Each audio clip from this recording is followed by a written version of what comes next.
du ça, le ça auditif. Le ça auditif, le ça de l'oreille, c'est la tendance à une sorte d'hubris, de surenchère dans la parole. Et quand j'écoute, comme j'ai fait ce week-end avec les messes de Noël, je reprends Sculpture et aussi sur place, en présentiel, à la paroisse Sainte-Marie ou Sainte-Anne de la Butte aux Cailles, on a l'impression d'une surenchère. On veut en rajouter, en rajouter, en rajouter. Et ça, c'est quand même, ça crée un malaise quelque part. Parce que c'est une sorte de délire verbal. Alors, non seulement on a un homme qui se veut Dieu, mais après on nous parle d'un Dieu qui se fait homme.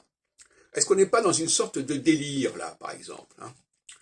Et alors, vous savez que moi, je m'intéresse beaucoup à la force du ça verbal dans les groupes. Par exemple, dans le milieu astrologique, j'ai dit qu'il y avait un ça verbal et qu'on disait des choses sans les vérifier, sans les étayer, etc. Mais dans le domaine religieux aussi, il y a une espèce de délire, d'excès, d'abus de langage.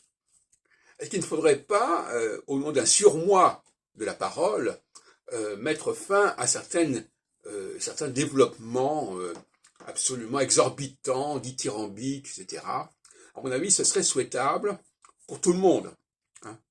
Mais on voit bien que là, il y a un excès. Alors, ce qui est intéressant, c'est que nous entrons dans une phase équinoxiale dans quelques semaines, et que cette phase équinoxiale, c'est celle du surmoi auditif, justement.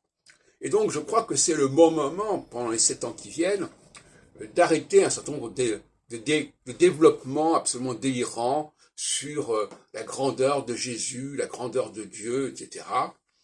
Je crois qu'il faudrait mettre un peu un bémol à tout ça, hein.